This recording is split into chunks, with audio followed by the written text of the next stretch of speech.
Dans cette vidéo du chapitre 44 de mes notes de cours, je vais répondre à une première question instantanée tirée de la section 4.6 de Séguin portant sur le champ magnétique généré par un long fil rectiligne. Il s'agit de la question instantanée 1 que j'ai intitulée « L'endroit où le champ magnétique résultant est nul, prise 2 ». Donc c'est quelque chose qui ressemble ou qui est similaire à la situation précédente. On peut prendre connaissance du libellé de la question à la page 378 de Séguin. On nous demande qu'est-ce qui arrivera à la situation 2 qu'on vient d'étudier si les deux fils ont la même orientation. Donc, au besoin, vous retournez, vous révisez la situation, même les deux situations qu'on vient de résoudre. J'ai toujours mes mêmes fils, mais cette fois-ci, les deux courants vont avoir la même orientation. Évidemment, j'ai choisi l'orientation I1, j'ai mis la même orientation pour I2 sortant de l'écran, parce que c'est plus facile de faire la règle de la main droite, de mettre mon point de façon que le pouce soit sortant de l'écran, puis qu'elle ait le sens des champs magnétiques alentour de ces fils-là.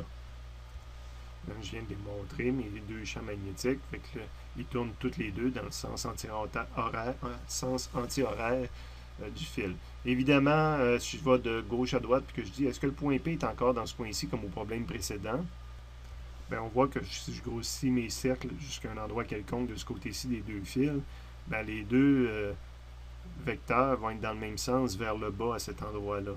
Donc, ils ne pourront pas s'additionner et s'annuler. Même chose si cette fois-ci, je les fais se rencontrer de l'autre côté. Bien là, j'ai deux problèmes.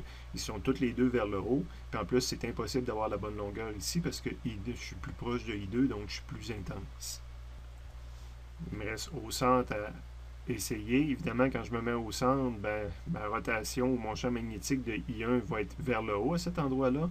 Puis le champ magnétique créé par I2 va être vers le bas à cet endroit-là. Mais là, il me reste à tenir compte que I2 est plus intense que I1, donc je dois être plus loin de I2. Et là, j'ai l'expérience du problème précédent, où on voyait que I2 était le double de I1, donc la distance doit être aussi le double par rapport à l'autre. Donc, sans calcul, je pourrais déjà clairement annoncer que le point P va être à cet endroit-là. Donc, à un carreau versus deux carreaux de l'autre côté.